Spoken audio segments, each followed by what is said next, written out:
Hi, YouTube. Welcome back for part 16. Ghost of Tsushima with a therapist. It's very great to have you aboard. I hope you enjoyed part 15. It was a hell of an episode. Can only imagine where things are going to go from here. Do leave a thumbs up, leave a comment, engage with these videos. I appreciate it immensely.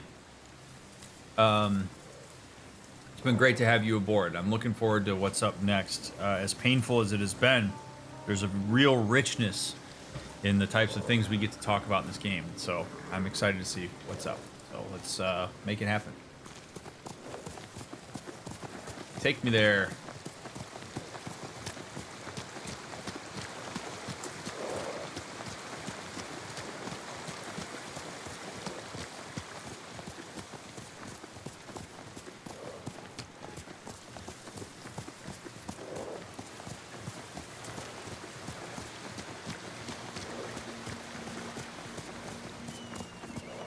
Thank you for the bits, Chess Major. And thank you for the kind words.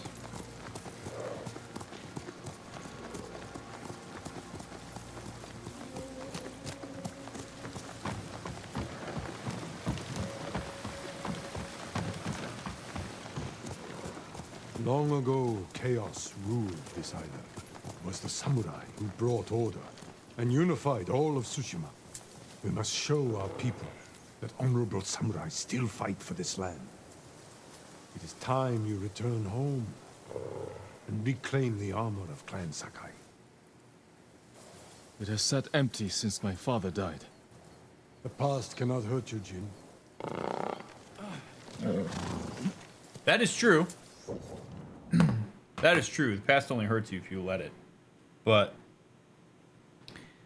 well, kind of. The past, via trauma and things like that, tends to force its way into your brain chemistry and you're affected by it. But certain things, symbolic things, yeah, that's true. That's far less about what I care about in this conversation. The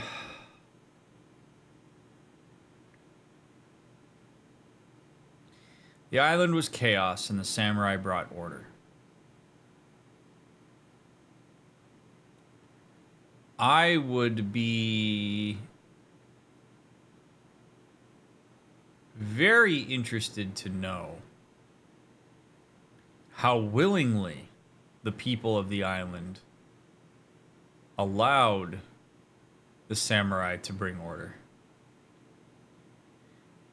The thing that should stand out to you, it certainly does to me, about the samurai is that they have one thing over everybody else. And that is skill with a blade. They are violent.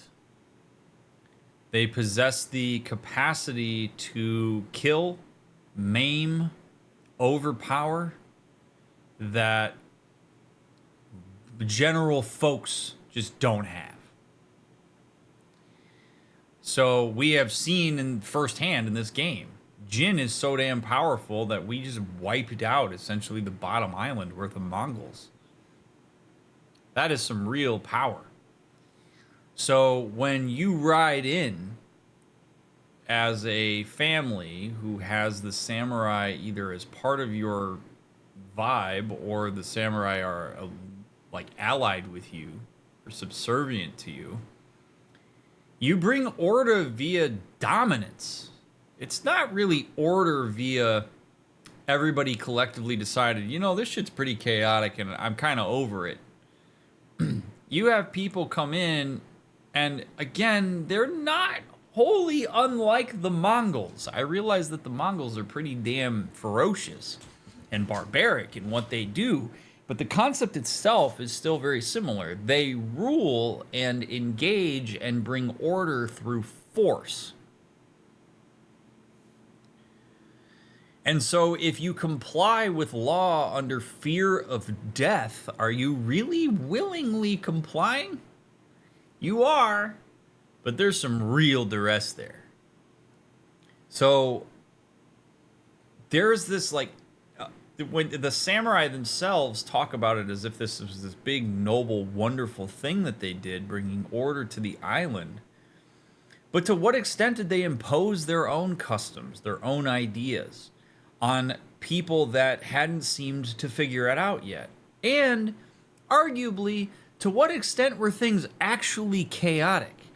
Because things still are chaotic. We've got bandits. We've got subcultures. Like, it's not like everybody on the island is like, hell yeah, we're kumbaya, we're all egalitarian, we're all good, we're all in. Like, that's not happening. If there is disenfranchisement, it means there is not unity, like, by definition.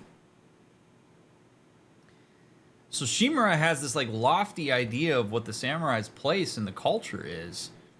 We brought order to chaos, and that's a good thing. I'd be curious to know how many people on the island would actually agree with that, or how many people would say, well, I just didn't really want to die. And the samurai kind of threatened to do that if we didn't comply. I don't know the whole history of the island. I'm not well versed in Japanese history, but that languaging is very important. And I will be very interested to see exactly where all of this goes, because I have to believe we're going to learn more about the past and all that.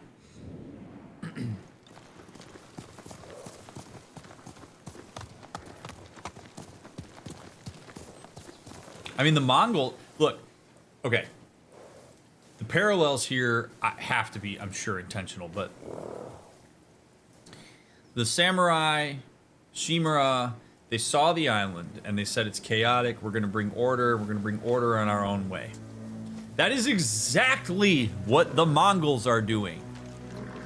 Quite literally, Kublai Khan brought his boats to the beach, and he consistently says, your island is chaos, I'm bringing order to your people. I'm bringing order to your island. He is literally operating on the same idea. And so you would hope that the samurai, that Shimura, might look at that and go, whoa, shit, did we do this to people on the island? Uh-oh. We should probably, like, talk to people and maybe figure out what their actual vibe is about the people who enforce the rule of law around here. Like, oh, God, were we an oppressive force in the way that we did that? We have great intentions, but is the impact match it? In the same way that, like, the Mongols actually might have good intentions. The Mongols have basically said, we won't kill you, we won't hurt you, we won't do any of these nasty things if you just comply, if you just submit to the fact that we're bringing order to your island. Like, just lay down your arms and work with us. We'll feed you, we'll do all this shit. And people are like, no, I don't want that. I have to believe that happened on this island when we came around. But we have honor, we have a code. That's good objectively.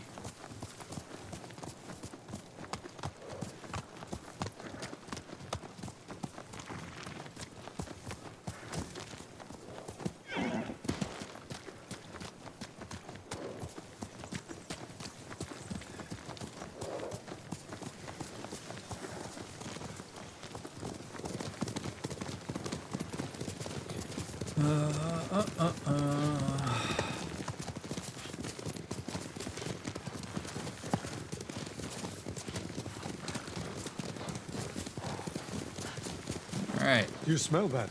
Burning wood and bodies. Ooh, that's a very distinct smell. Oh, Invaded farms no. to the south. Never like this. This is the Khan's revenge for my escape. We must save any farm left standing. Without them, we won't survive the winter. I'll see it done. Yep, take away our resources. War of attrition.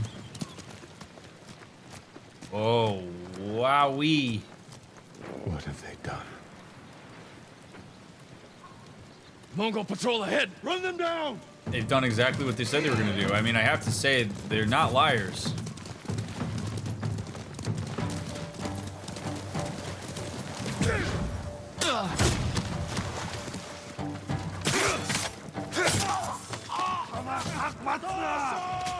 Damn it.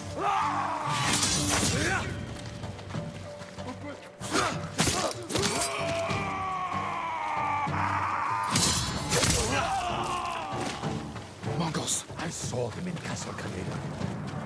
They're the Khan's wolves, sent north to ravage our people.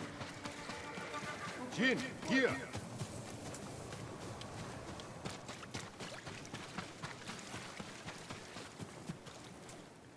Now, I am not necessarily saying that Lord Shimura has to submit here. However, I will say this. How many people on this island are going to die because Shimura is abiding by honor? It's a terrible thing. It's a horrible situation. Like, the ideal world here is that the Mongols don't show up on this island. They are overpowering us. Their show of force is incredible. They are a massively oppressive force. And they're essentially saying, do things our way or else. And they're showing us that they're willing to do that. You want a real world analog to this, and I realize this may make some people pretty upset when I say this, but this is what the U.S. does. The United States of America shows up in the Middle East and does shit like this. Drone strikes, we show up, we do this, bring this, blah, blah, blah. What you're doing, here's how big and strong and powerful our military is. Do it our way, or kick rocks. So, we do this all the time. Noble. So, what happens is you have a force that is so powerful that at what point is your desire to push against that force cause more pain, death, and despair than if you comply? And so then what you're seeing is people complying under duress, which I would argue for the Mongols here is not necessarily ideal, because as soon as the Mongols leave, it's not like our culture goes away if the Mongols take over. All it's going to do is push people on the island to go secret. They're going to mask. They're going to go along with the Mongols because I don't want to die. But at the end of the day, I believe the shit that I believe. My cultural norms that I had for the first 35 years of my life aren't going to go away just because the Mongols show up. In the same way that people's political ideology doesn't change just because somebody that's not affiliated with the party they support becomes president.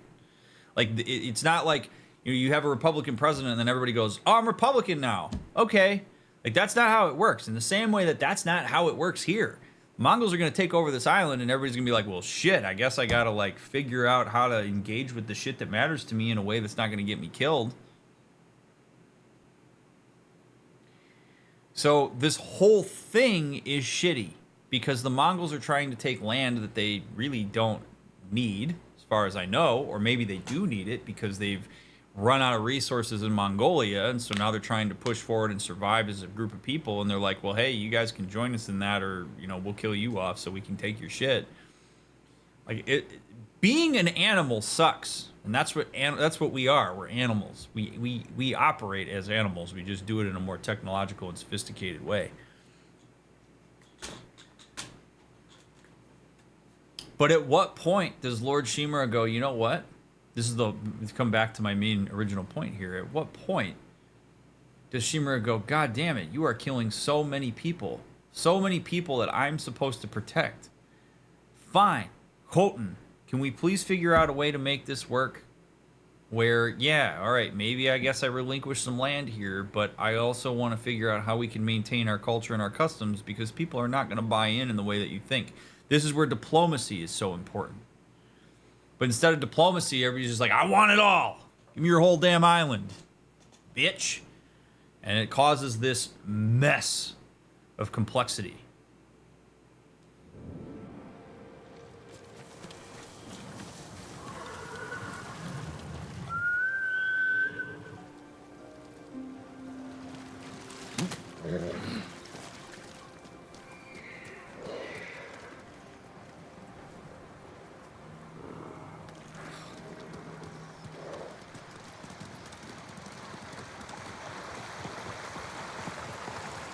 The Mongols have taken our lighthouse.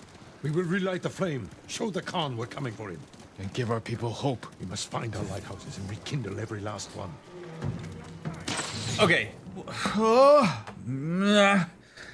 my god, this is just getting so complicated in a way that I guess I'm going to be pausing the shit ton, and I'm fine with that. Talking a lot about sociology in these last couple episodes. Okay, we're going to take the lighthouse back and we're going to light it, and it's going to give our people hope. Is it? Put yourself in the position of one of these people in the farming towns. Just put yourself in the position of these people for a second. Every attempt you have made to try to take the Mongols down and show them that you aren't going to put up with their shit has led to just death and destruction. It's been terrible. Your farms have been razed. Your people are dying. Like indentured servitude, the whole 9 yards. Koden Khan keeps saying, look, all you got to do is join us. Just join us. Join us, and this doesn't happen. And we keep counter-aggressing. So we ride into this, we go up to the lighthouse, and we light it. If I'm sitting on a farm down below, I'm like, oh my god, we are firing warning shots. Now, maybe some people will be inspired. Maybe some people are like, yeah, I'm willing to die for my land. I'm willing to die here. Give up my body for what I believe is the greater good. And then there are other people that are like Yuna who are like, no, get me off the island. I don't give a shit about this space. I want my life. I want my life. I want my family. I want my brother. I want to live as long as I possibly can. Put me on a boat and get me the hell out of here. I don't care. You guys keep pushing back and getting people killed. But, you know, be my guest, but I don't want any part of it. And I have to imagine a lot of people are like that. So we light this lighthouse and everybody's like, yes, this will get everybody rallied. It's going to be awesome. Oh, light the Statue of Liberty, and everybody will collectively watch TV and go, oh, I'm proud to be an American. No! At some point, these people are going to be like, could you guys stop being aggressive to the Mongols? They keep telling us that they're willing to work with us and that they don't want to kill us. And you keep fighting back for God knows why, and I've watched my aunt and my cousin and my ex-girlfriend have their heads on pikes because you keep pushing back on them when they say they're not going to do this shit. What happens with some... We just saw a camp a couple episodes ago where people were given food. They were allowed to sing. They're actually feeling kind of good about it. I'm not trying to say the Mongols are great, wonderful, awesome people, but at some point, Shimura and Jin sitting here pushing back, believing they're inspiring the masses, is actually not doing that. And they're going to lose people. Because not everybody has the privilege to subscribe to their code of honor. Which is the thing they are living by right now. Damn, these guys. Wow. We got the real Mongols up north. Coming out of the gates. Wow, this is a lot of archery.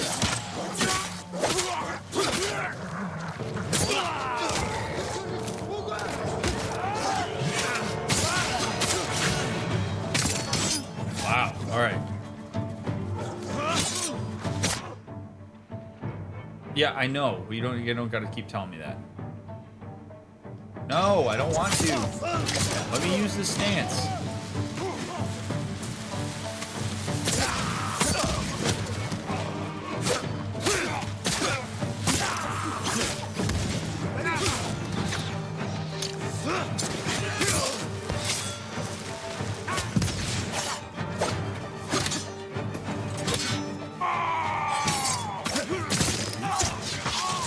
They're calling for help! Silence them!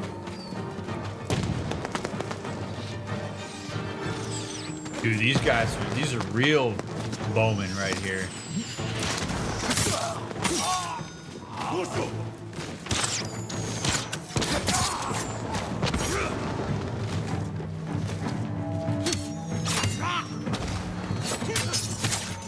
Look at me covered in mud. So badass.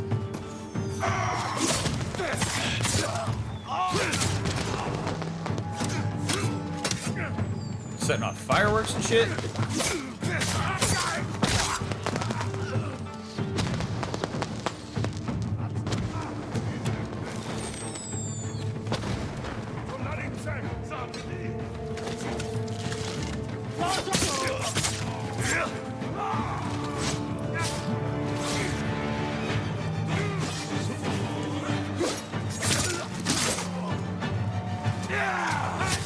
great music.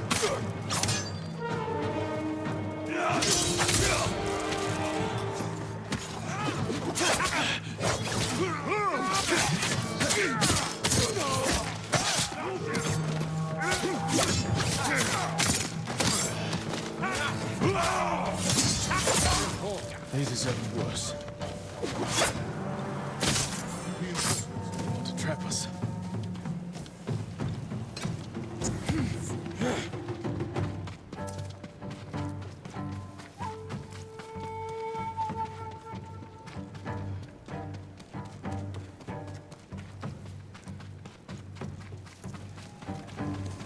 Yuna, What's she doing here? A war van's right behind me.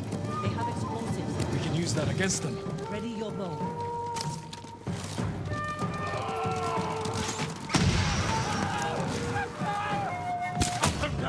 Kill them all! No sign of more Mongols. Let's run into the flames. Perfect. Dude, what's she... Look, listen to this guy. What's she doing here? With that tone. Man, I mean, seriously, this guy is like way too far up his own ass on this stuff. You're ready to fight for our cause? I need to get off this island. So does Taka. We're not finished yet. To the lighthouse. We'll rekindle its flame. Show the Mongols our victory at Castle Kaneda was only the beginning. And tell the Khan we're coming for him.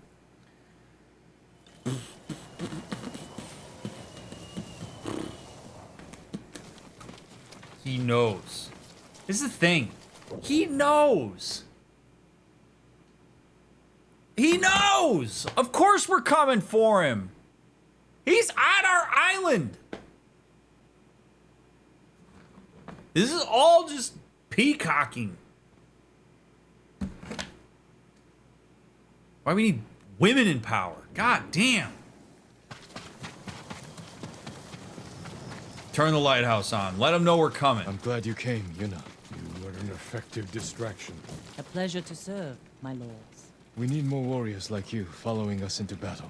We may have trouble finding them. Unless you broaden your horizons. If the Khan gets paranoid, wouldn't that lead to more people getting killed? I mean, more people are going to be killed because we're not doing the thing he's telling us to do in order to prevent him from killing people. Like, this sucks a lot because what this is making... This whole situation on the island is lending itself to the idea that there's a binary here.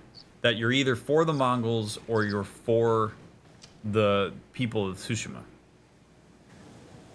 And it's not, it doesn't work that way. Like diplomacy, politics, sociology, it doesn't work that way.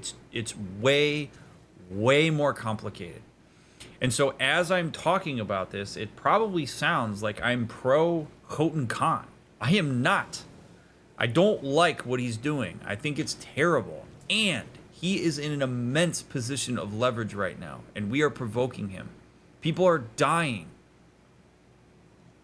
because of him. And we are in a position of total fragmentation. If the people of Tsushima were as united as Jin and Shimura believe they are, I don't know that this goes the way that it's going. Khotan Khan is very easily moving across the island right now and just dominating in full force. Like, yes, he has numbers, but we've got numbers. But we have infighting happening on our island. Bandits and shit. Like, we do not have a unified island in the way that we believe. And that is going to lend itself to Khotan Khan getting people like Ryuzo who are willing to follow along. Where Ryuzo says before he leaves, they're winning, dude. They already won. So I'm jumping on board and I'm going to try to help and do what I can because I want to survive. I don't have some sense of honor that I believe is more important than my life. My life is most important. And a lot of people, more people than not, would rather survive than uphold a code of honor. That's just how it goes. So we are provoking the beast here.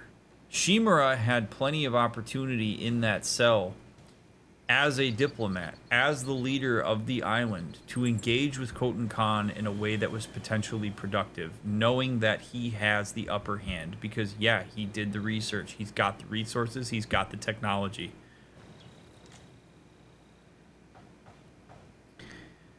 So I'm not pro Khotan Khan, but I'm also not pro provoke him. At the end of the day, if our whole goal is to help the people of Tsushima, is to ensure the survival of everybody on the island as best we can and have some degree of unity and resources for all, right now joining forces or figuring out a way to work together seems like the way. Instead of let's just kill each other or piss off the guy who has the ability right now to send troops wherever he wants. This is going to further lead to disenfranchisement of the people of Tsushima. It certainly would for me.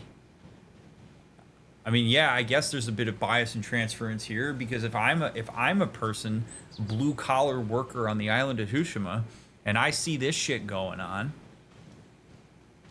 and all I'm seeing is that while we have absolutely the lower hand on this, we do not have the leverage, we don't have the force, we don't have the collective unity.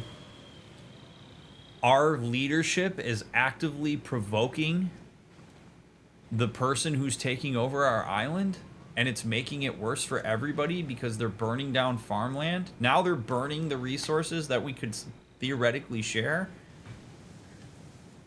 I'm out of house and home. Half my extended family's dead. The Khan knows what he's doing, man. I cannot emphasize that enough. That dude knows what he's doing.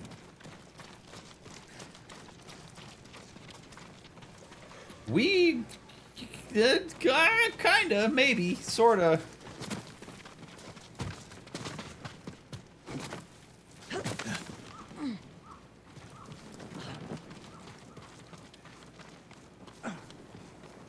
We have business in the lighthouse. Speak your mind, then leave us to it. Ugh. Yarikawa has plenty of warriors, if their walls haven't fallen. I put down the Yarikawa rebellion. Its people have no love for me. I know. I grew up there. Is that where you learned to steal? Yuna has great admiration for you, Lord Shimura. She can convince her people to fight under your banner. Ew! Oh, God! Oh, my God! Oh. Oh. Oh, thank God my wife's not asleep right now. Whoa.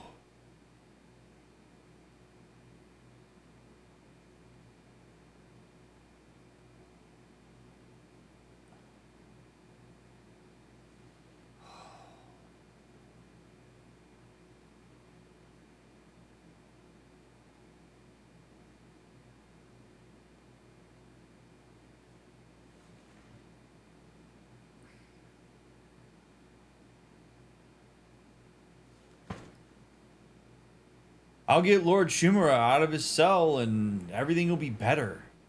Wow, doesn't everybody want that? No! Nope. Dude, Jin stepping in there and being like, hey, uncle, no. She admires you. She thinks you're wonderful. She worships the ground that you stand on. She licks the grass that your feet have touched. She thinks your farts smell amazing. That's terrible.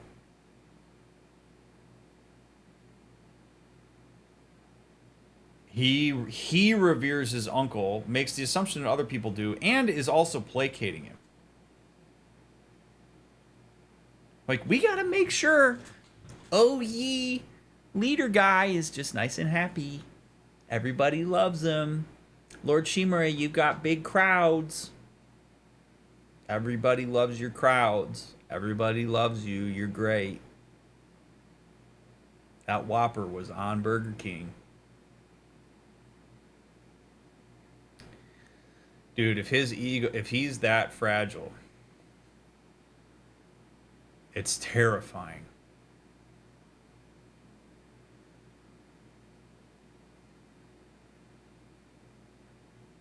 And the way that he speaks to Yuna.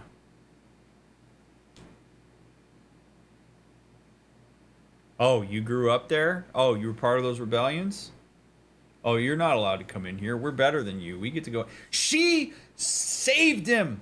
She was part of it. And Jin just lays down, doesn't advocate for her at all while he's staring at his uncle. And it's sad to me because I actually am beginning to believe that if Jin stood up to his uncle, Shimura's got no recourse. Who is trying to...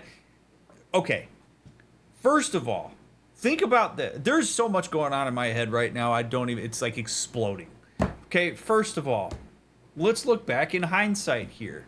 The first 15 episodes of this playthrough, Lord Shimura gets locked up in a jail cell.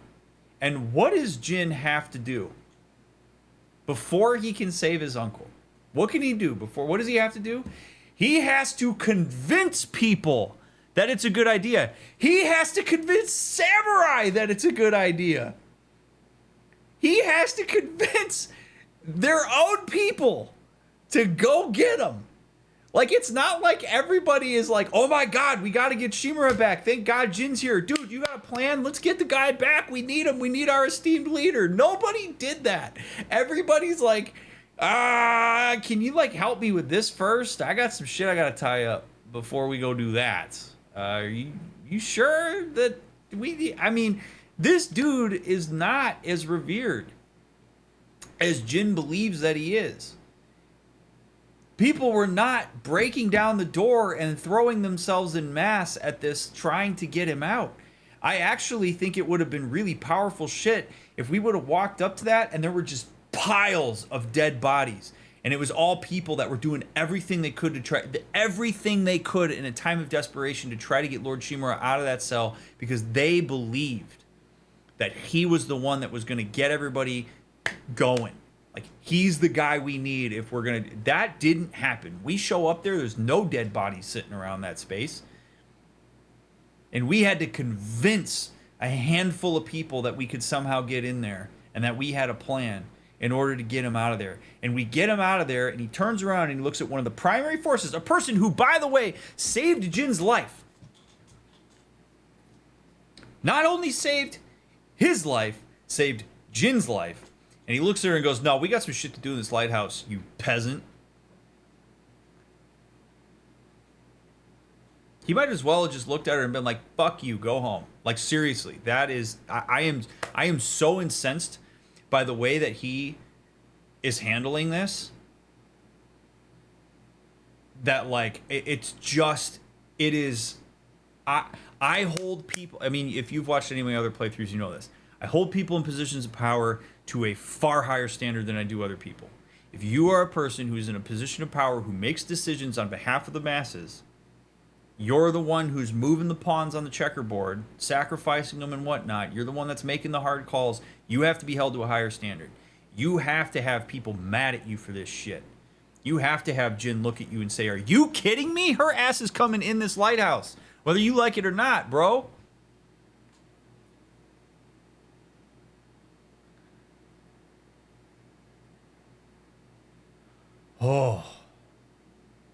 Oh, man.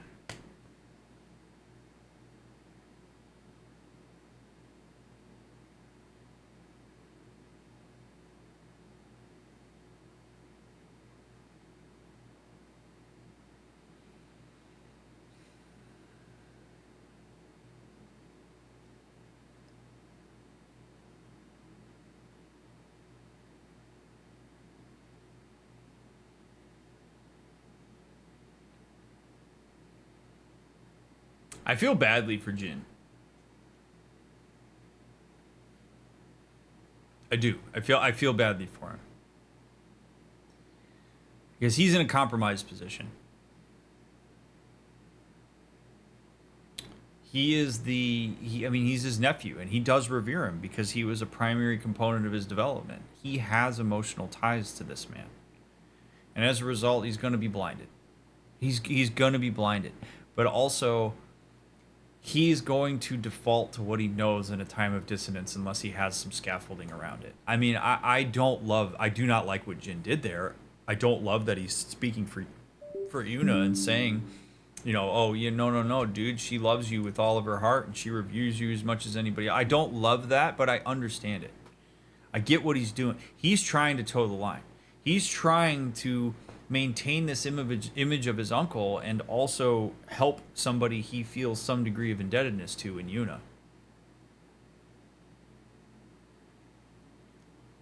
But the samurai very much appear at this point to be, well, or at least Shimura appears to be somebody who demands respect but doesn't reciprocate it. He doesn't lend respect to anybody.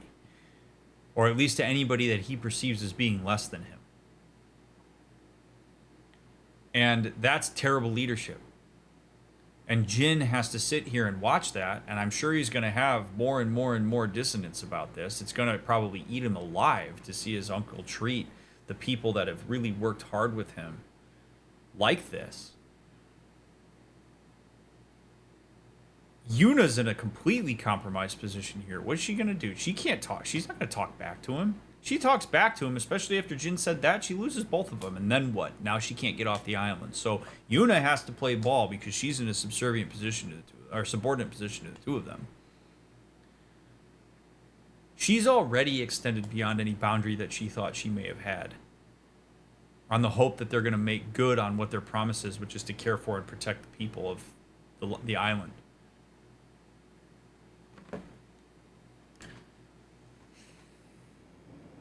Very well. Help Lord Sakai raise this army, and you will be on the first transport to the mainland. With my brother. Yes. Wait for me in Old Yarikawa. Yes. Confirm that. Thank you, Jin. Confirm that, please. Oh.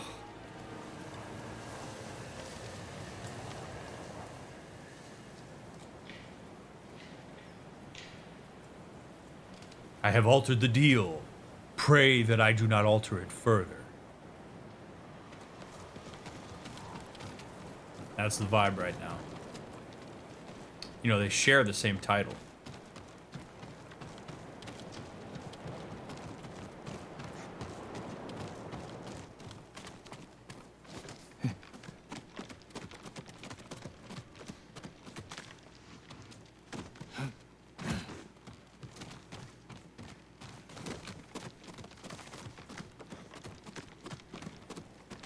It's time we send our message.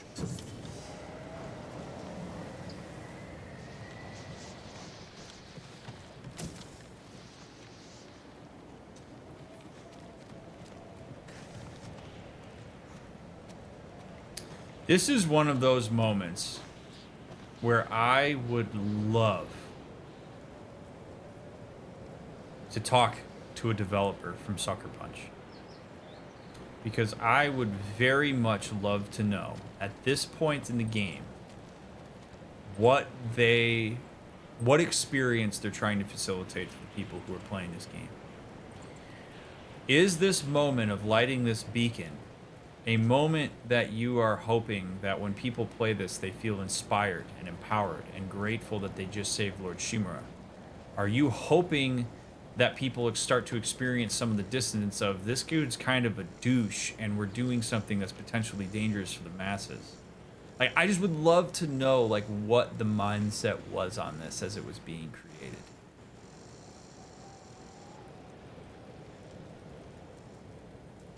Not that it changes anything for me. I really like the creative process on this. I love the way that all of this is being represented. This shit's real, man. This is really showing the complexity of human relationships and hierarchies and dynamics, sociology, like the context at large. I love this. I mean, this is the kind of stuff where, like, I'm in the freaking zone right now where we're playing this, but this is the kind of thing where, like, these are the questions I always want to ask people when they make these games and these stories. Because this feels terrible for me. I do not want to like this thing. This is not going to scare the Khan. In the least. I hope the Khan sees this. He will. We will take back your castle, Uncle. And destroy the Mongols. As honorable samurai. Oh, my brother. Return home and claim your father's honor. Recruit the peasants of Yarikawa. I will petition the Shogun for reinforcements. How we get a message to the mainland? I have unsavory friends of my own. Oh, is that right? A pirate named Goro in Omugi Cove owes me a debt. If he's alive, I'll find him. Bring him to me at our old hunting camp. We will meet again soon. Until then, travel safely. Rules for thee, but not for me. It's totally fine, man. I mean, I can talk to pirates and shit. No, that's cool. As long as I do it, it's fine. I mean, if you want to you steal, you're a piece of shit. Screw you, man. You work with unsavory people? Gross. I mean, yeah, I worked with a pirate. So what, man? Oh. I cannot lose you again.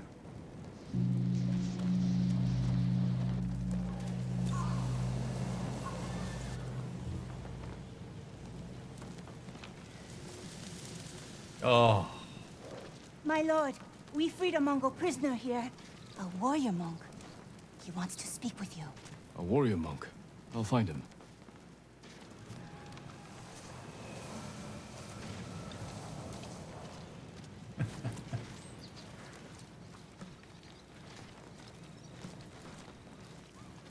What if, from Shimura's perspective, it's a matter of experience or wisdom, and that's why he lectures Jin? Of course that's what it is.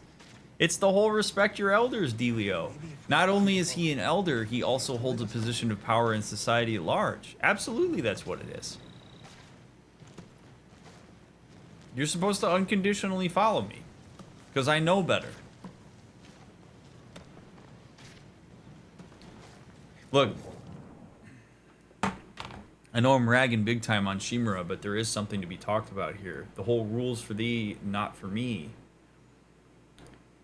People are very, very, very good at empathizing and understanding and providing contextual allowance to their own situations. They will justify something like Shimura. If you talk to him about the pirate thing, you go, wait a second, you've got a pirate that owes you a favor? You were in cahoots with pirates? What's the deal here? And he goes, well, it's a long story. Let me buy you a beer. So, boy, you wouldn't believe it. We're out hiking up north, going hunting for some big game. And we're out on this perch, and we look over there, and there's this boat. The boat looks kind of shady. It's coming into a port that's nearby. So we grab some of the game that we'd taken. We go downstairs, or we go down the mountain. We go to this port, and we enter the bar, and these guys are chilling there. And, oh, you could smell it on them. They were pirates. But they're not your typical pirates. These guys were pretty nice. They bought me a beer, and they were telling us that they had come down on hard times, that they had really only been stealing and looting and pillaging because they have this really sad story from this island that they came from, and they managed to scrap together this boat, and it was kind of amazing. Like, you want to talk about a real story of just grit, you know, the kind of thing that we really value. Like, these guys, they figured it out. They made a boat. They went out. Yeah, they stole, but it makes sense. You know, they stole petty stuff. They stole stuff that people didn't need. They didn't steal food. They stole watches. They stole this. They stole that.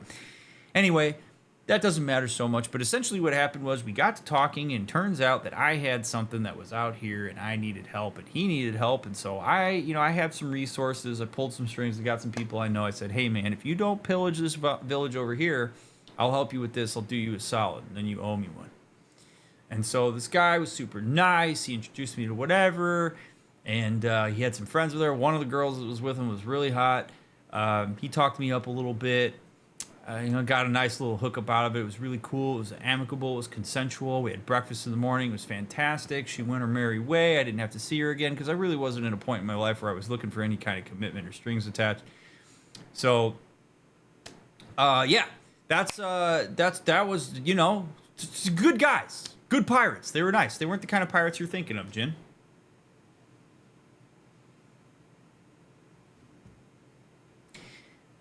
I know I'm going a little wild on this, but that's what happened. I have my reason. My reason is nuanced.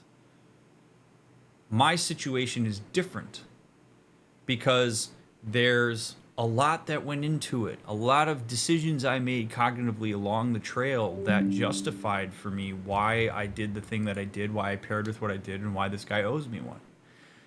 And I am not a person, no human is as good at engaging with the nuance of other people's stories as they are with their own, because you simply weren't there. So the only way that you can ever get any information is based on the way that the person communicates it. And so what we do is we tend to default to the idea that my reasoning must be more complex and sound than other people's. I'm going to make assumptions about you, and I'm going to assume that you're going to see the intent and nuance of me, even though I'm not capable of doing that for you and you're not capable of doing it for me. So that's how a person like Lord Shimura spins himself in knots, where he looks at Yuna and says, well, you're a thief and blah, and he oversimplifies it and then justifies the same bullshit for himself because he empathizes with his own context and lived experience.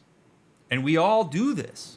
And I'm not saying we all do it for malice, but that's just part of how the brain works, part of how we commit things to memory. It's part of the fact that no person on this planet will ever know your lived experience as well as you do. And this, when you have a person in a position of power who makes decisions, is when I get mad about it, because he's going to sit here and rag on Yuna, and he's going to turn around and say to Jin, like, well, yeah, I might have worked with a pirate or two. I got some shady friends of my own, but they're cool. Good people, the best people, absolute best people. Yeah, I cut about 10% of them out, but 9 out of 10, good people, good people.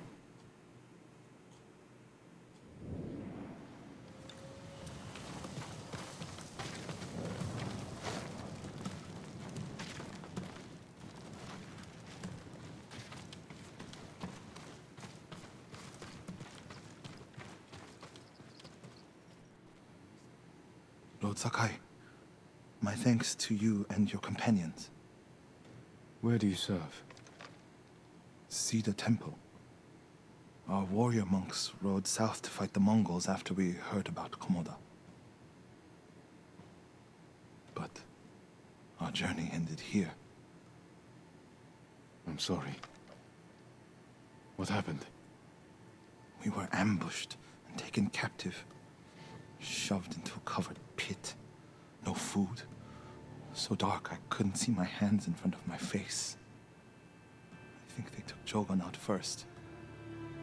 We heard him struggling and shouting. Then shouts turned to screams. We could smell burning. But we refused to submit. There were only 3 of us left when they took my brother. Enjo. Enjo? The Guardian? I'm sorry, he's gone. He was a great warrior. An even better brother. What's your name? Norio, my lord.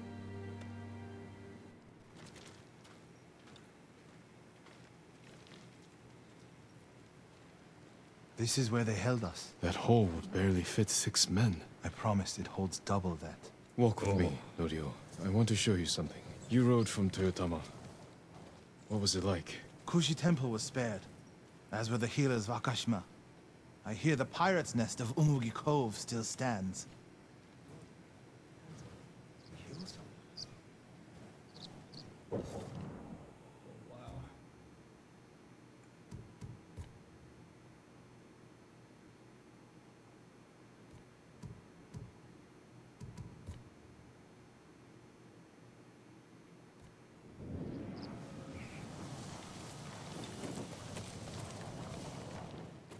That spear is crazy badass.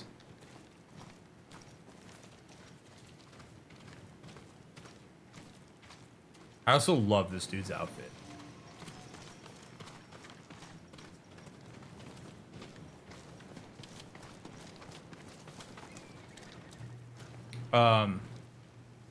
Before we walk out the gate, I just want to say I appreciate you all being here.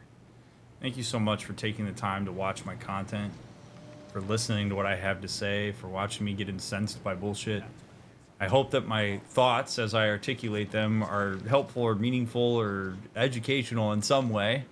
I'm just, however it is that you support these streams, I really appreciate it. Whether you're here live with me right now, if you're watching the VOD right now on YouTube, your presence means a great deal to me. So thanks for hanging out. I'm very grateful for it. Let's stop here. There must be thousands of invaders. Now that Lord Shimura is free, he can lead us to victory. I hope you join our fight. The monks of Cedar Temple can help. They're all within a day's ride. Support them, and we'll sweep the Mongols back into the ocean. We will avenge your brother, Norio. All the monks who died here. I don't seek revenge, but I will fight for peace. Attaboy. Get you a monk in your life. A new horizon.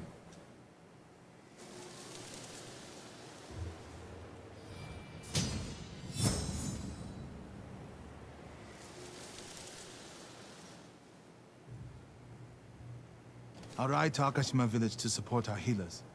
If we're going to fight back, we need their skills. I can introduce you to Hochi. My brother always said he's the greatest healer of us all. Then I'll see you again in Akashima.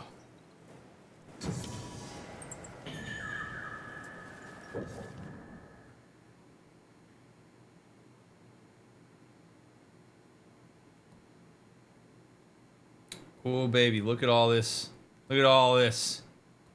Oh, baby. One of the... Oh, man. So we got everybody... Oh, baby. Okay. I'm so... I'm so excited. There's so much to do. Oh, baby. All right. We're losing the people's trust. Wow.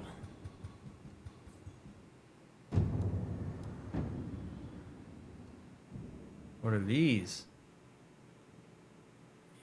Y'all got the farmstead. Okay, so these are all like taken over?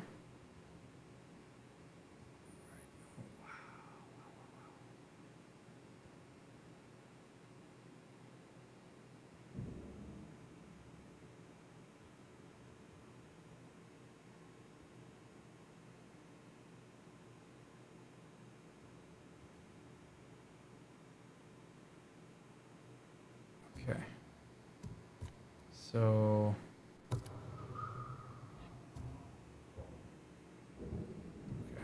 Masako.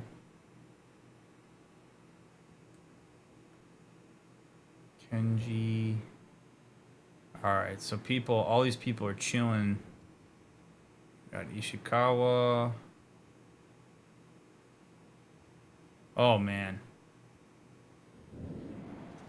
This is wonderful. This is so wonderful. I love the weather change here too. How like gray. Oh man. Oh.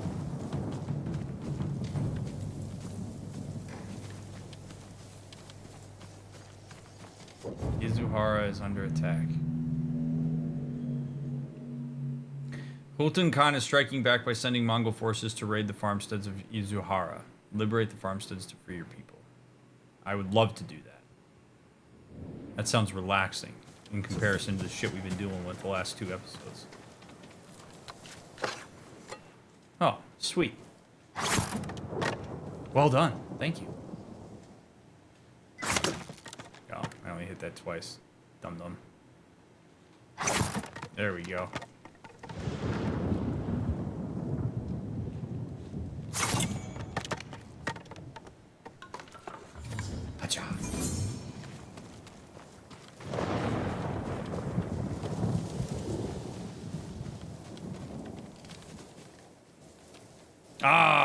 What's up, Decker Games?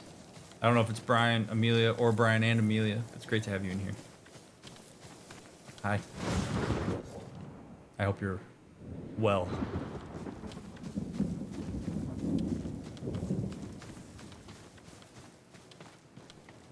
All right.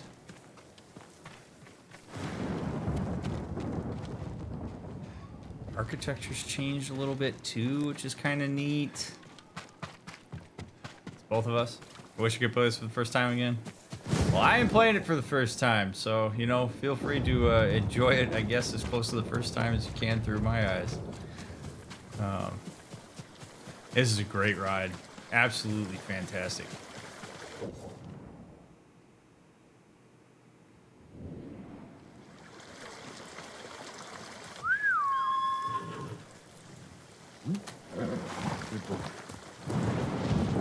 I totally understand why so many people wanted me to play this. Totally get it. What you got for me, bird? What you got?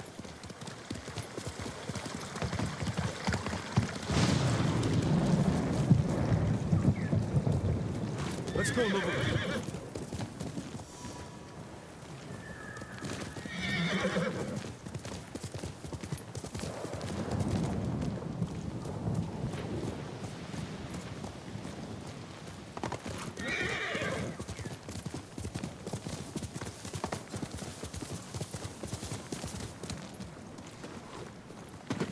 What have we here?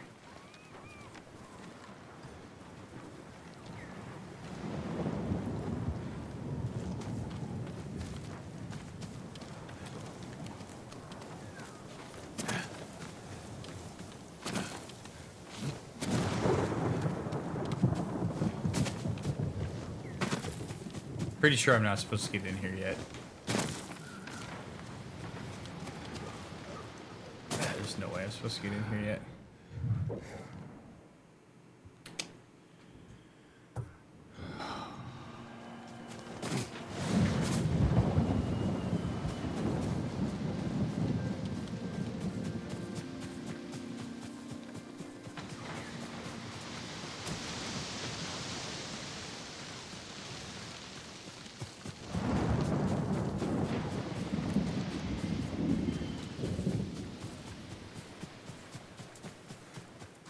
Also, the pacing of this game, I think, is really good too. Like, it's got to be really hard to figure out how to pace open world games.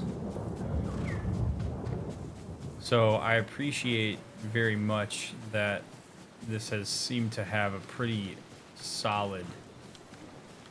Like, I get a nice mixture of open world, side questy stuff, and then.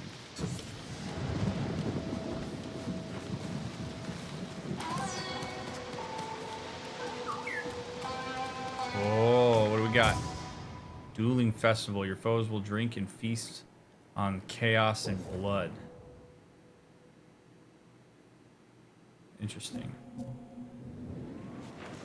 Pretty, but not my favorite.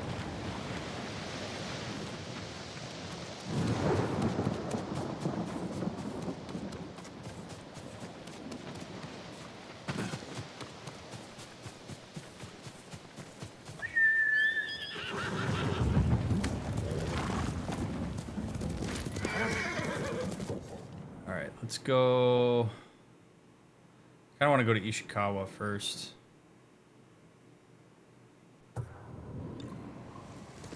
Faster, Nobu. Got different flowers.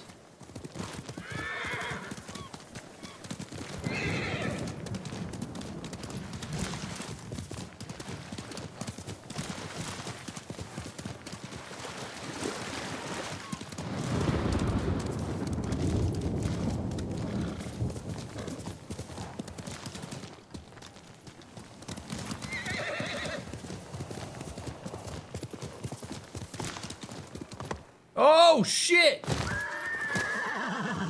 Whoa, I did not think you'd make that jump. Oh, wow.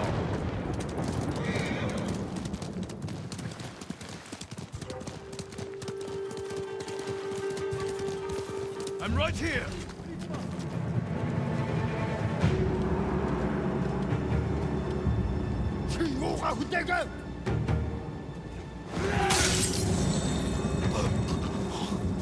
How about you?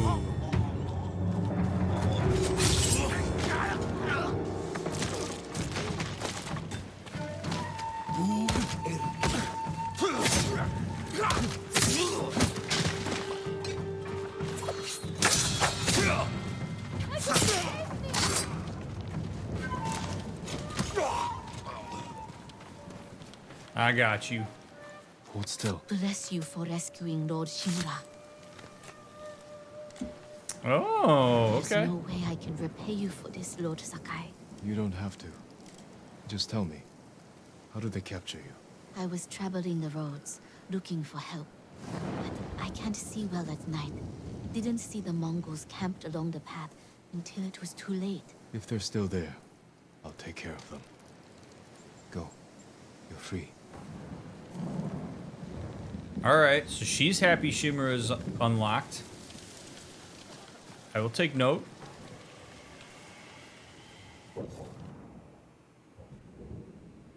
It's a long way away. Alright. I mean, word spreads fast. That doesn't surprise me that she knows, but she's happy about it, which is cool. I mean, I'm not... I mean, we've had not such a favorable view of him, but... It's good to know that it's not only in Jin's mind. Oh.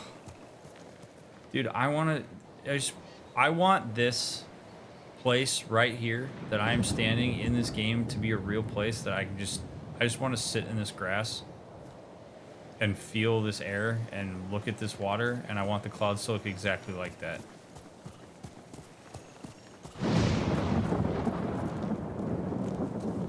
You think the driving force behind them being happy could be a sign of normalcy that can come back? Maybe. I think that's a bit of a stretch, though. Because certainly things are not normal right now. Like, just because Shimura is unlocked doesn't mean that we haven't dealt with unspeakable traumas.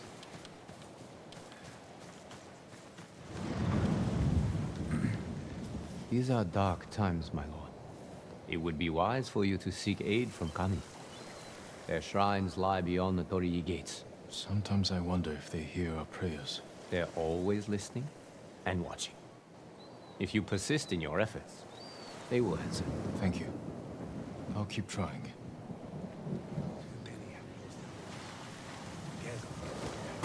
This frog is cool. What, frog? Lord Sakai. I shall honor the frog.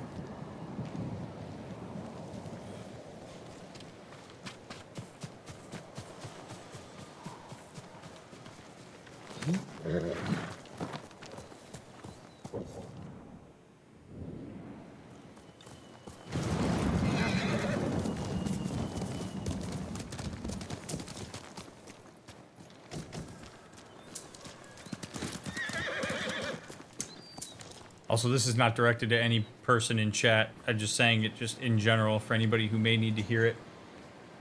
Please, please, please remember to keep chat spoiler free and backseat free. Sometimes giving context or reacting to certain characters is like when we meet them, whatever, that can be a spoiler.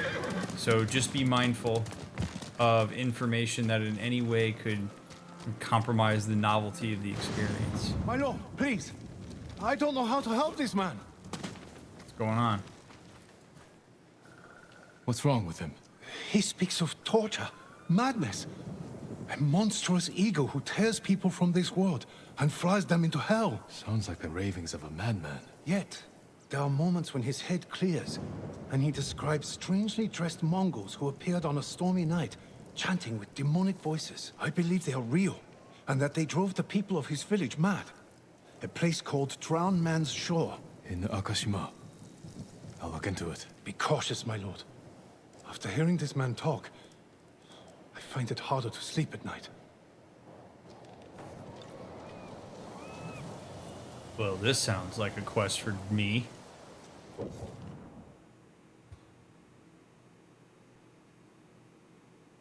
Mysterious chanting Mongols near a village near Jama Shore in Akashima.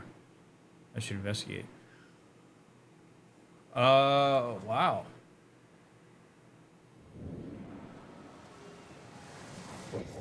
I don't...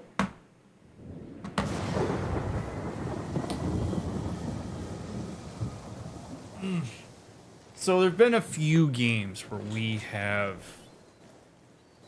chatted about this, and I'm always happy to talk about it again, because I think it's important. Should hear you. This isn't a madman. not crazy. He's not a psycho.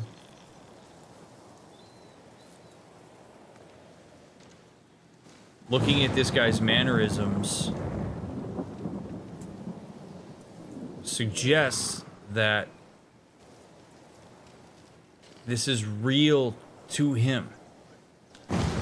So even if there aren't any voices, even if there's no dragon or bird in the sky that's taking people out, if this guy legitimately believes that he has seen that and is emotionally reacting accordingly, for this man, it is real. So to call him crazy, to dismiss him, to tell him, you know, you realize these are just visions, not helpful. When I worked on the National Suicide Prevention Hotline, it also doubled as a crisis line. And there were times where folks would call who were experiencing some degree of psychosis or even something like a hallucination, whether auditory or visual or somatic. And one of the things that we were trained to do, and this is carried through all the way through my education as a therapist, is you treat that as if it is real because for that person it is. So if you were to ever come across something like this, the general instinct is to try to deny that experience and say that your experience as a person who's more lucid must be more real, and thus if you just counter that person's experience with your own and let them know that it's not real, they'll suddenly go, oh, gee, thanks for telling me that. Wow, I guess there's not a bird that just snatched up people. I guess I didn't see that. Chances that's going to happen are so unbelievably rare. This man needs to be heard. Doesn't mean you have to agree with it. You're not enabling it. You don't enable psychosis by meeting people where they're at. You empathize with and validate their experience as real for them. And then as a person potentially calms down because they see that you are willing to actually understand with them and engage with them, then there is a whole host of opportunities for possible problem solving or communication around it that could be effective.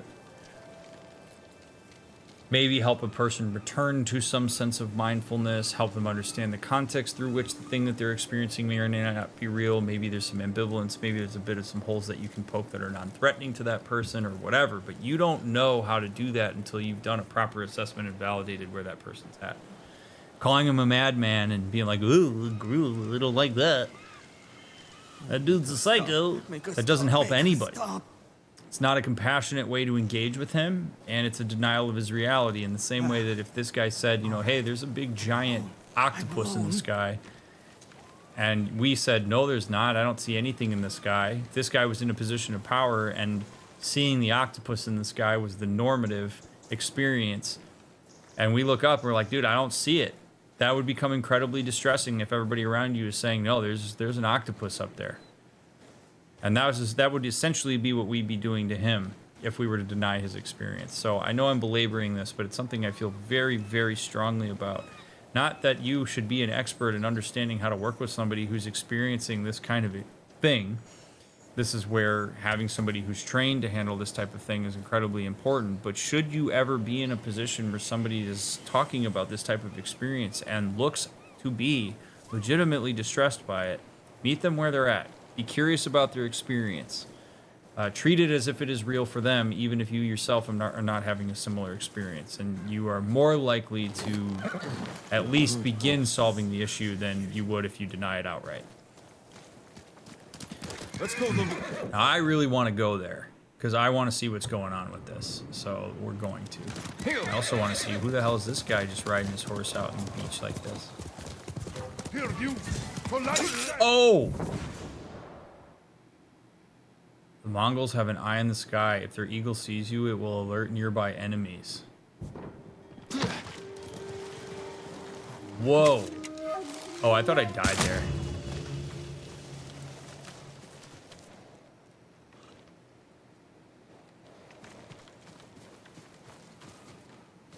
Well, that's interesting.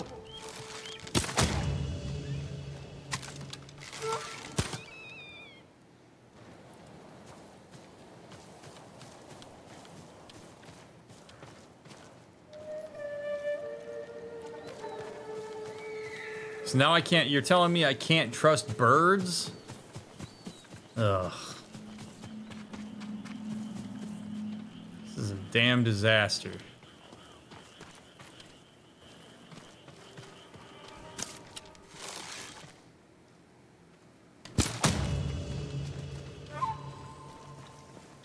Clean.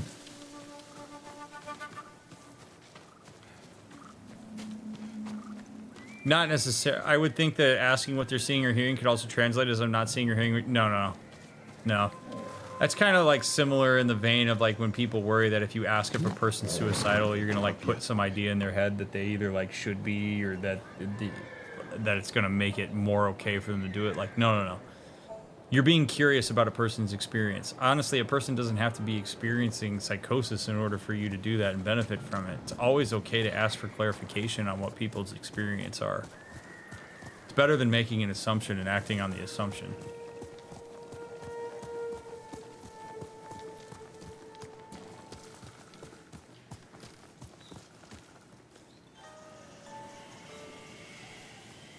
Wait. This is the DLC? If this is the DLC, then I am not going to do it. No, that's okay. I'm okay with people telling me that. This is the deal, because if this is the DLC, a person whom I consulted with and trust immensely told me not to do it yet. It opens up the DLC. Okay, we're not going to do that then. I'm going to go talk to Ishikawa. Thank you for giving me a heads up on that. Sean told me what to look for, but I didn't realize that it was going to start with something like that. Well, that's going to be super fun then to go in and do that when the time comes. Dude, how gorgeous is this? The novelty of the landscapes is incredible. This is just utterly breathtaking.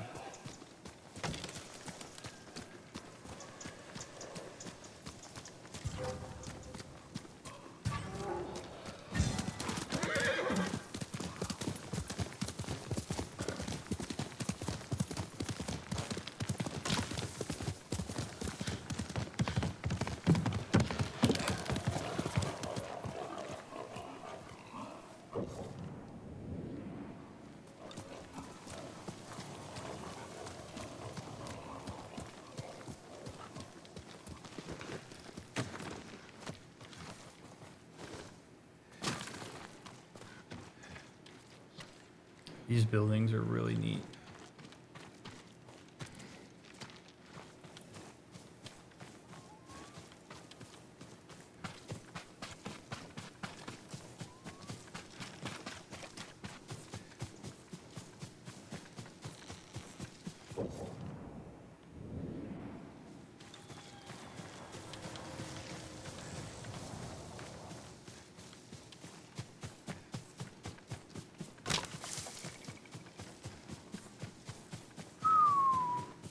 Refugee camp.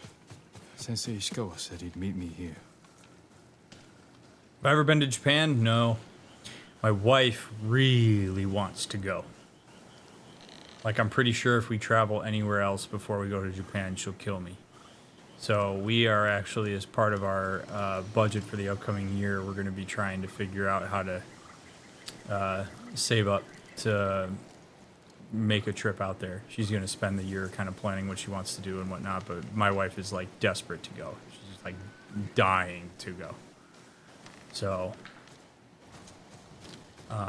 yeah, hopefully we can make that happen.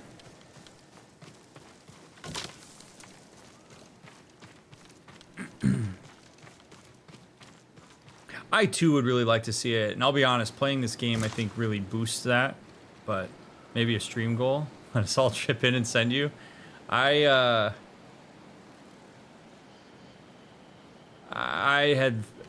thought about that. It would be kind of fun to like live stream a piece of it as part of the reward. We'll think on that. We'll talk about that. Maybe someone has seen him. This time, It's very kind of you for you to suggest. before the Mongols invaded, I heard they fought among themselves. But Chinese weren't enough for them? They had to fight each other too? They say the Khan even battled his own brother for power. Imprisoned him for years, then poisoned him. Why keep him alive only to murder him? Who knows? Something terrible, probably. I don't understand anything the Mongols do. Lord Sakai, do you know the statue that overlooks the big farm in Kushi? There's a young man all alone out there, defending it from vandals and thieves. One of Master Izo's works. This young man may need some help. It would be a shame to lose that statue to the invaders. Please, do what you can to save it, my lord. Sato said he helped save Lord Shimura. Oh baby, we are just gonna fill this map with side quests, and I am thrilled. Lord Sakai, greetings. So I feel really badly for these people because if I decide that a mission I need to go to is to the southeast, I'm gonna blow their lean-tos over. How terrible is that? Like, all it takes is me figuring out my mission, and these people suddenly don't have particularly efficient housing. These are the things you gotta think about. Again, you hold your leaders to a high standard. And as a leader of this game, I'm thinking about how much work went into these. Blame your dead dad.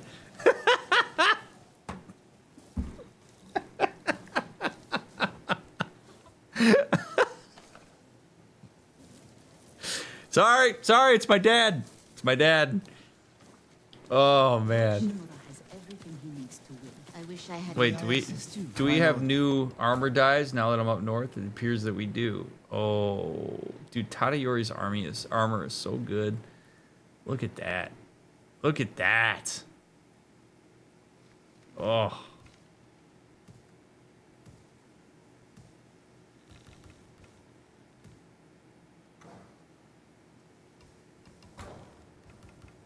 Thank you.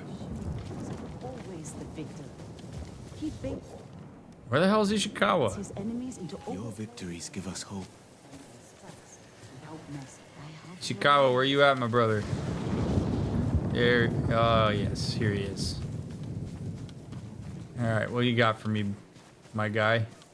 No, this isn't Ishikawa. Who the hell? Wait a second. Who the hell? The I'm baby. looking for a samurai, an archer. The sensei headed toward the coast. He said you should catch up with him to join the hunt. And you'd know what that meant.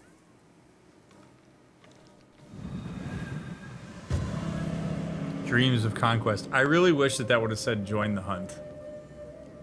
Like, I really actually don't know what that means. Or join the hunt? Question mark. Good evening, Lord Sakai. Alright, let's go east. Hostile movement.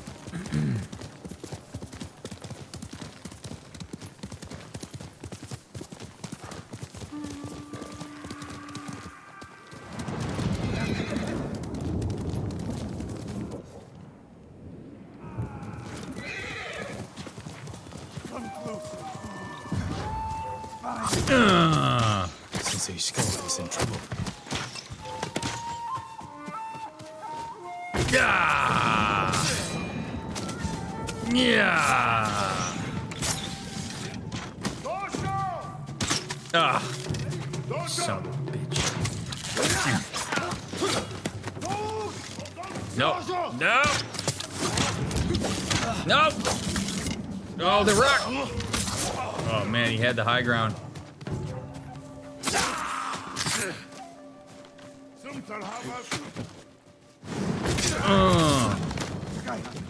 Over here. What the hell's going on over here, my guy? You're wounded. I'll survive. You should have waited for me at the camp. I had a lead on Tomoe. I couldn't risk losing her. Were those her archers? One of them shouted my name. More on the way. Tend to your wound. I'll take them.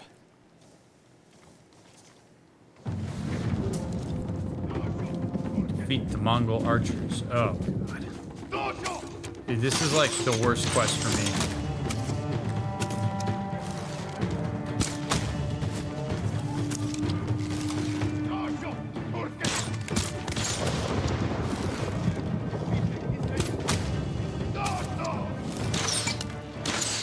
I am one with the rock. Oh.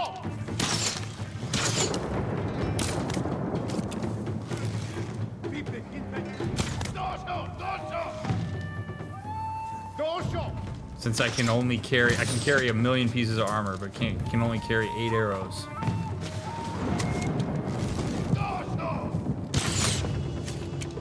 Yeah, that's strafe.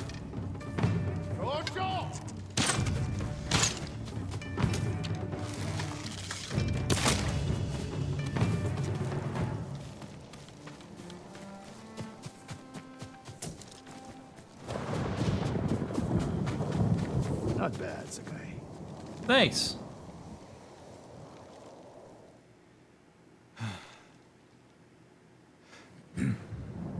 They had you surrounded. Tomoe taught them well. That's not why they outmaneuvered you. If you have an insight, share it. You didn't notice them because you were too focused on finding Tomoe. Even I make mistakes, Sakai. No, you don't. Except with her. We should get moving.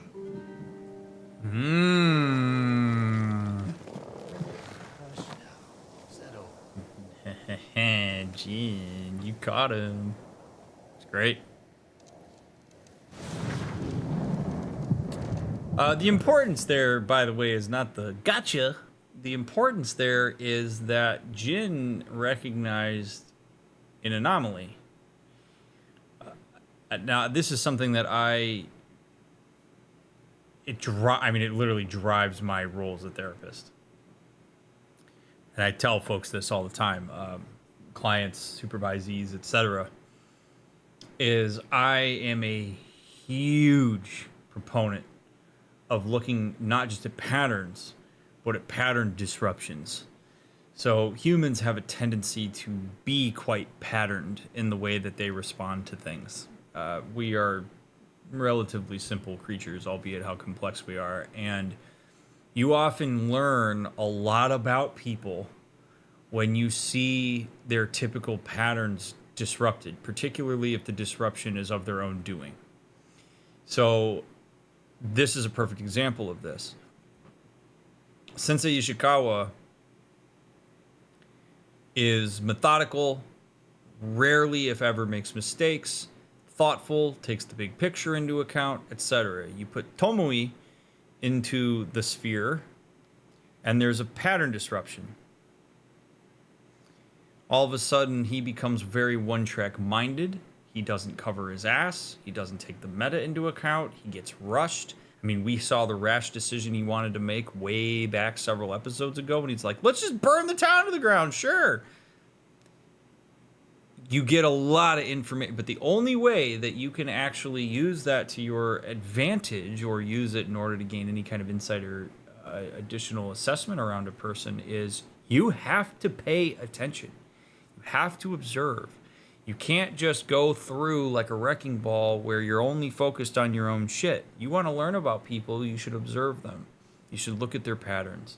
You should be very careful about the way in which you integrate the things you see into your conceptualization of who that person is. It doesn't mean you have to jump all over something if there's a disruption in the pattern, but over the long run, you can see when people get either angsty or they change it up. That's your window to be curious or potentially to figure out a boundary you need to set if it compromises you. I love that Jin was willing to say that to Ishikawa, and he doesn't disagree. It's great. By the way, if your therapist ever gives you a beautiful piece of insight like that's maybe not so fun to hear, but it's true, you should respond like Ishikawa did. Just like, give yourself a chance to take it in and appreciate it. We don't say those things to you to be mean or to make you feel like shit. We say it so that you learn a little bit about yourself and can start to implement some change if that's something you want to do.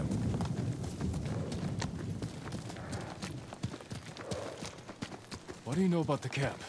Archers, for the most part. Tomoe has been seen with them on raids all over Akashima. She won their trust. She's a useful tool to divide and conquer, for now.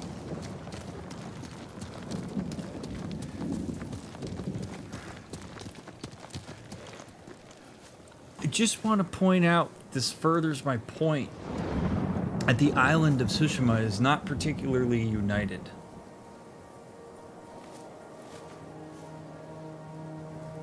Like, this is not a people that are all working in unison here. And that's why the Mongols have footing.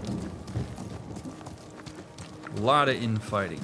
A lot of drama. A lot of bullshit. Not that that's not the case with the Mongols. I'm not saying the Mongols are a super united front either, but our island is not what we believe that it is. And that dissonance between reality and the ideal... She sided with the Mongols. But you never told me exactly what happened. She used my teaching to help a band of assassins. They paid well. It still doesn't explain why she attacked you. Sakai, how does a samurai deal with an assassin? You retaliated and attacked her. I dealt with Tomoe as I would any common murderer. She was your student. I don't make exceptions, Sakai. First Hironori Nagao, now Tomoe. Don't be the next to disappoint me.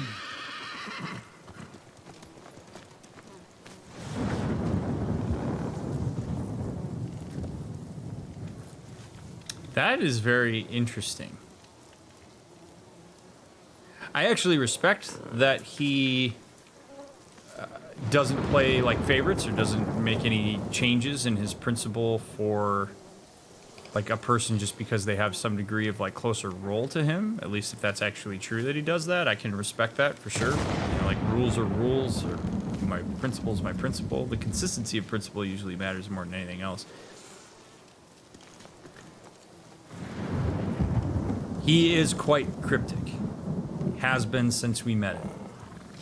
There is more there than he is willing to give us, and he is very controlling with that information.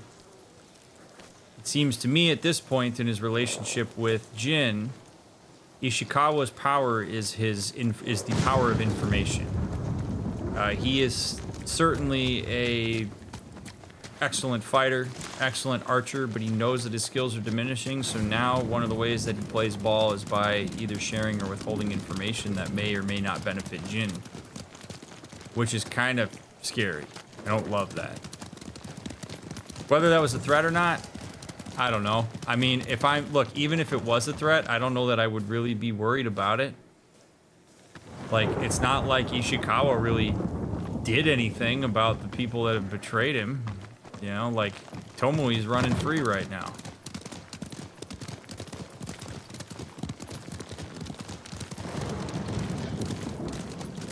And there's a fox over there I want to go talk to, but I'm not gonna.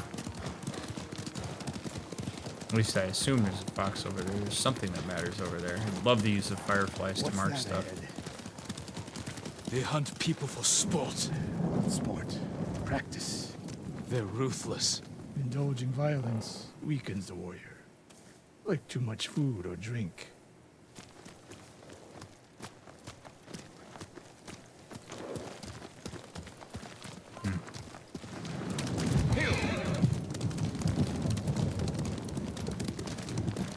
You said Tomoe traveled to your dojo to study. What did she do before that? Her mother belonged to a merchant family in Umugi. She never knew her father. Why do you ask? Killing is not learned overnight, even for a prodigy with a bow. She was born with a taste for bloodshed.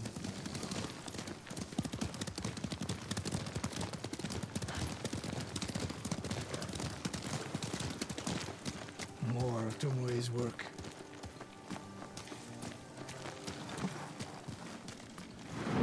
Their archers hunt the people of Akashima like dogs. Tomoe and her allies are too hungry for violence.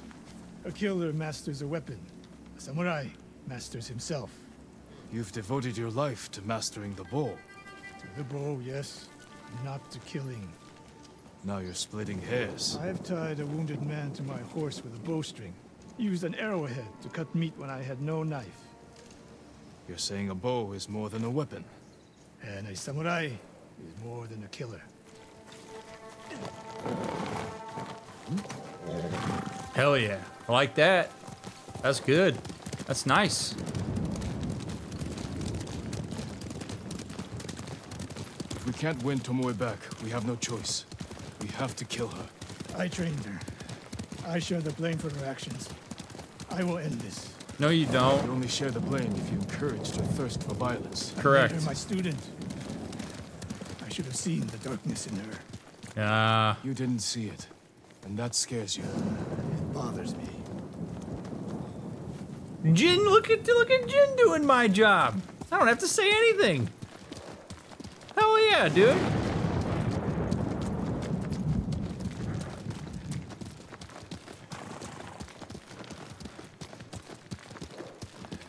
I admire Jin's willingness to be upfront with Ishikawa. We're nearly there. We'll approach this like Fort Nakayama. Observe the camp, look for weaknesses. Make a plan of attack. That's right, Sakai. Look twice and shoot once.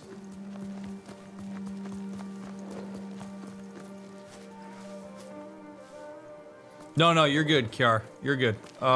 Just be careful. I wasn't directing it at you. I wasn't directing it to anybody specific. Sometimes when people give historical context, it can be a spoiler. Generally, it isn't. Just sort of be mindful, particularly if you know the direction the game is going.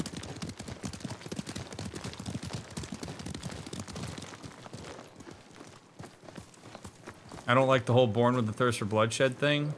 We will go on foot from here. So, I go back and forth on that sentiment.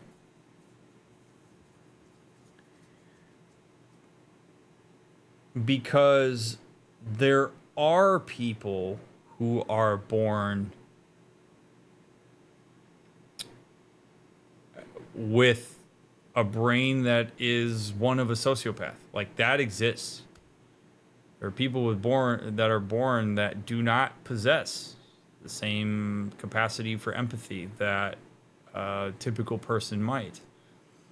There are stories all over the place of people who have really excellent, amazing parents, lots of resources, and for whatever reason, their child's brain development is such that they are an absolute hellion. Impossible to get through to. People will sometimes describe it as angry the minute they came out of the womb. Agitated as all get out at existence. I mean, that does exist. So the reason that I'm not quick to bash Ishikawa for that is that there is the possibility that perhaps Tomoe is in that category. That maybe all of this bloodshed and killing is not something that she sees in the same way that we do, in the same way that there are some, very rarely, there's like children that'll torture animals, and they don't see that in the same way that a normal, I don't want to say that a normal, like that a common person would. I don't know her. I've never talked to her. I don't know anything about her to know whether that's actually part of her context. But if you pair that with some significant training and she does a decent enough job masking it, it's certainly plausible that she could be somebody who is just an absolutely ruthless, non-empathetic killer that's been like that since the time she was born. Or there's a chance that Ishikawa is saying that and making too broad of a generalization and is creating a narrative that this is something that couldn't be changed, which then actually alleviates him of any kind of accountability that he may have had for teaching this stuff to her. Or then he does only hold himself accountable to the fact that he didn't see it right away. But he can sleep at night basically being like, you know, if it wasn't for me, she would have done it somewhere else because she had a thirst for blood and nothing was going to change that. And so, yeah, I was involved in it, but I'm not as accountable as I otherwise could have been if she was this sweet child who was super empathic and I turned her into a cold-blooded killer. So I think there's a bit of self-preservation in that, potentially. But it's plausible that that's the case. I hope we get to meet her because I think we're going to get maybe we're going to get a better idea of her when we meet her if we get to. Wordsmith, thanks for that gifted sub. Now we go to Tomoe's camp, so this should be very interesting. I hear them.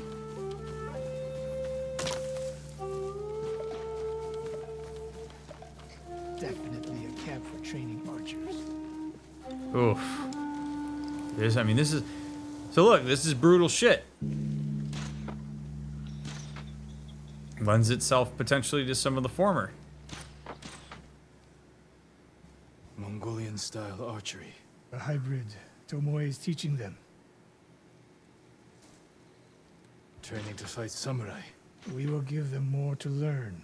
We take the camp, then find out where she is. The moment you attack, my arrows will strike home.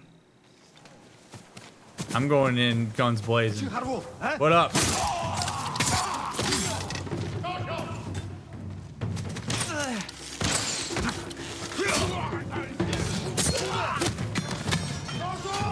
Oh, I jumped instead of rolling.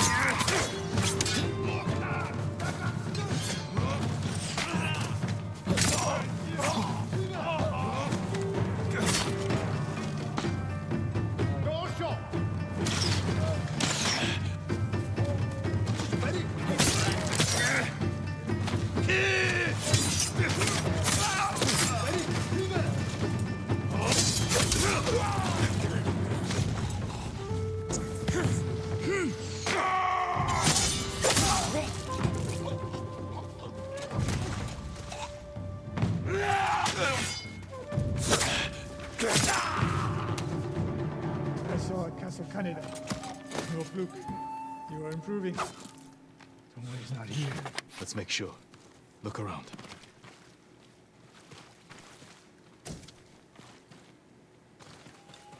Oof.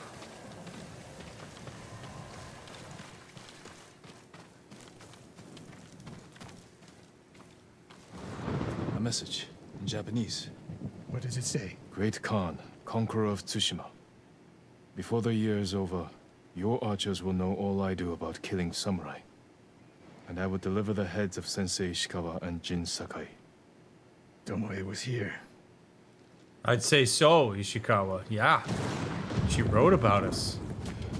Got me in that too. Dear Diary. Jin makes promises on behalf of people that aren't necessarily real. And Ishikawa tests people without their consent. They gotta go.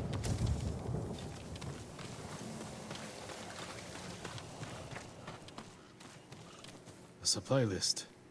Japanese bows and targets. Delivery locations all over Toyotama. She's setting up more training camps. One in Otsuna, another in Kushi, and more planned. I gave her everything. And she threw it away. She's a threat. There is only one way this ends. I know what must be done. Knowing and doing are different. You are questioning whether I am samurai? Tomoe was my greatest achievement. But if I must, I will destroy her to save this island. That is my duty. The list we found. We will use it to track down the other camps. And we will end Tomoe's treachery.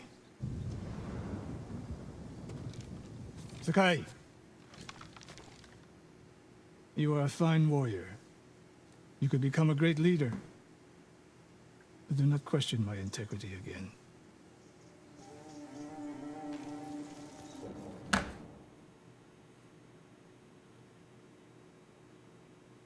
Why not? Is it that fragile? If your integrity is ironclad,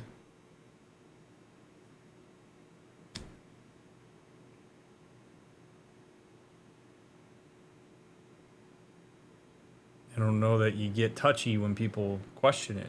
I think it's a perfectly legitimate question. I really do. Are you compromised? And if the whole samurai idea is search within, understand yourself, know what you're working with, That is a perfectly reasonable question for one samurai to ask another. I believe that Ishikawa's sensitivity there is because there is actually a chance that he could be compromised by this. Not because Jin is disrespectful. In my mind, the ideal there is Ishikawa responds by saying, I completely understand your concern. I've thought about this.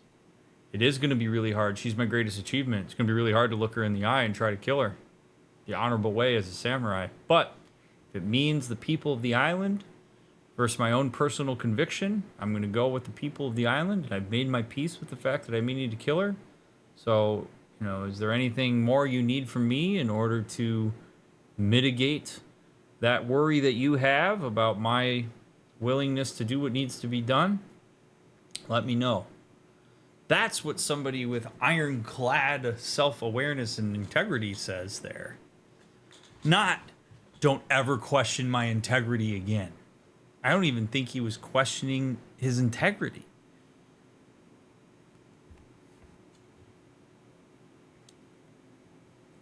The samurai seem to possess and push this idea that at any given point in time, you should know exactly what you're doing, why you're doing it, and you should always make the right decision no matter what.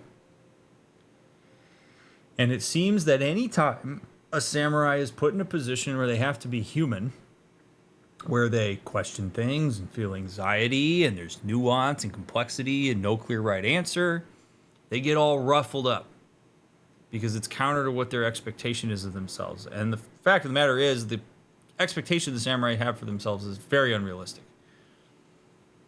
And their desire to, in some ways, drive away from the humanity that is being human, I think pushes them away from really empathizing with their constituents and understanding what their actual role is in society, which is why it has been somewhat bothersome to me throughout this playthrough what being a samurai actually is.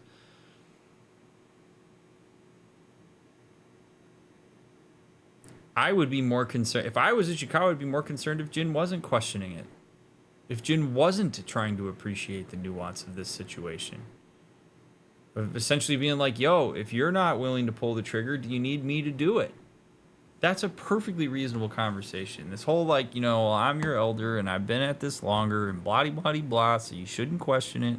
It just doesn't work from a strategic and like unifying standpoint. And it's bothersome to me as a result of that.